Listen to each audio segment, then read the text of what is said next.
think it's actually a lot bit my fault because I think I was one of the first strength coaches to start talking about this in terms of goaltending, but it's been blown way out of proportion, and I actually think there's a flaw in the theory. It's neutral pelvis. I'm going to explain exactly what I mean.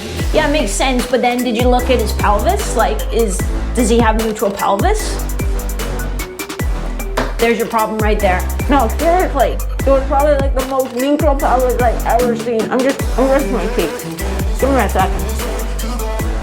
So then I just did a little work on neutral pelvis and bada boom, kid's moving like Carey Price. Maria Mountain here from GoalieTrainingPro.com. I am an exercise physiologist and I specialize in the off-ice training of hockey goalies. So I look at training goalies off-ice from an anatomical, biomechanical, physiology perspective and try to put the pieces together so that you can win more games with fewer injuries in the fastest, most efficient way possible. And one of those things that I'm always thinking about, it's one of my primary considerations whenever I'm designing new exercises or workout programs, is how am I going to minimize the impact on the hips? Because your hips already take such a beating on the ice. How can we train your hips to do what they need to do using off-ice training, but without adding more wear and tear or minimizing the amount of wear and tear that we're adding, which is where I got on this idea of neutral pelvis.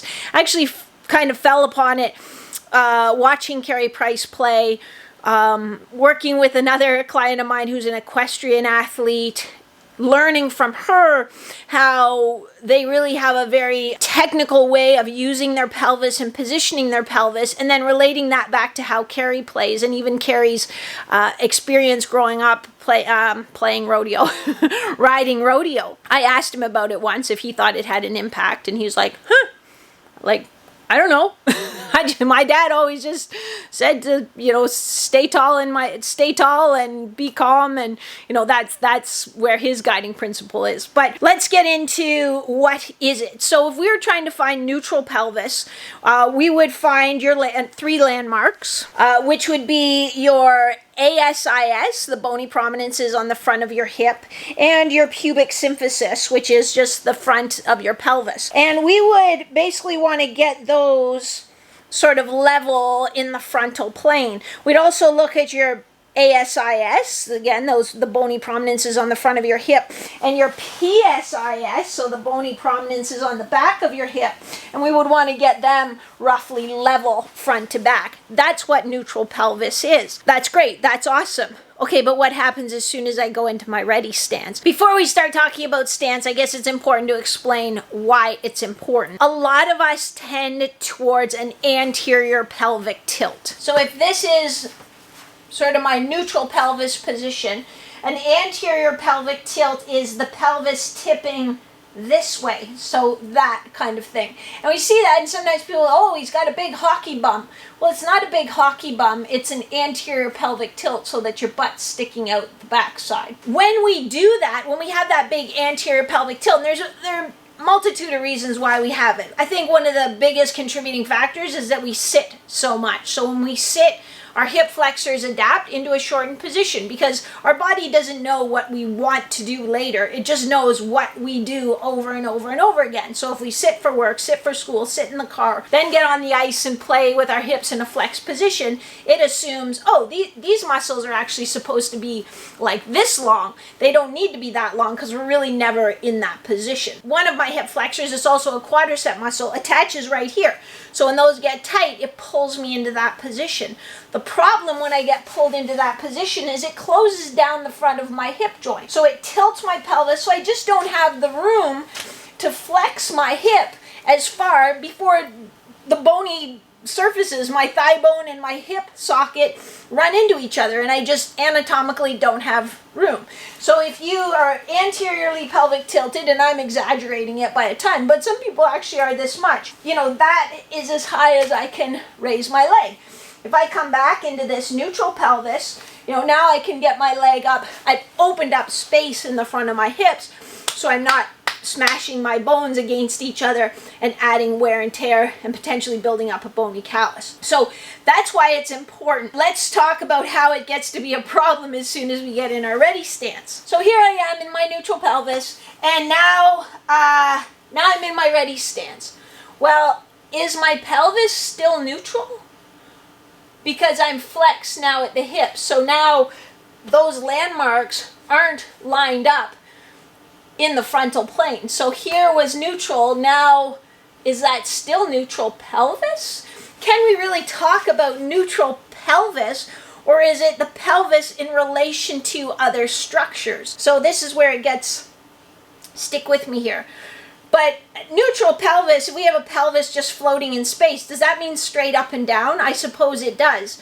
Well, if I just tilt it this way, then it's not neutral, but is that bad on its own? Or is it only bad if we relate it to how that impacts other structures? So really, from here, I'm flexed forward at the hips, but I'm still in a neutral back position. And this is a really important point to make. A neutral spine has a slight arch in it. That's the way our spine is actually designed biomechanically. So our thoracic spine between our shoulder blades curves out a little bit. Our lumbar spine curves in a little bit. Our cervical spine, our neck, is meant to curve in a little bit. So the spine actually in neutral, the way it's designed to be used, has this S curve. So when I'm here and you say, oh, but your back's arched, that's a neutral back position. So we could say, well, but now my pelvis is in neutral. Now I've closed down the front of my hips, just like you said, Marie. You said when I come forward, that's when I flex at my hips, whether it's through anterior pelvic tilt or hip flexion, I've closed down the front of my hips and I don't have that much room to push. Aha. But I have all the room I need to push when I'm on my skates, when I'm in my standing stance. I don't need to bring my knee up here to push laterally to do a T-push. I'm here, I have a neutral spine, I can push in any direction that I need to go. So really, it isn't that much of an issue. It is an issue if you are constantly hyperextended in your lumbar. Some of you, try to get low, but then really want to try to keep your chest up so that, you think that makes you bigger. But again, we have to think of what does the puck see. So I like it when goalie coaches use that cue to get over the puck a little bit more because obviously they're talking about it from a box control perspective. But for me, it also helps bring them back into that neutral spine, not hyperextended, trying to be tall and big in the net. So that's where we're meant to be. That's where we are biomechanically efficient. Okay, now it gets to be a problem when we get down into our butterfly. When you're in a standing position, you don't need to bring your knee way up, so it's okay to be flexed forward at the hips, having that neutral back position. And I think probably a better term when we talk about the pelvis, or try to talk about neutral pelvis, it's probably a neutral pelvic tilt. And I think the neutral pelvic tilt then really ties into a neutral back position, which is just having that slight lumbar lordosis, or that slight curve in the lower back. So, I suppose we could kind of try to keep our pelvis like neutral in the frontal plane by like flexing, like by doing a posterior tilt and then kind of flattening or flexing that lumbar spine.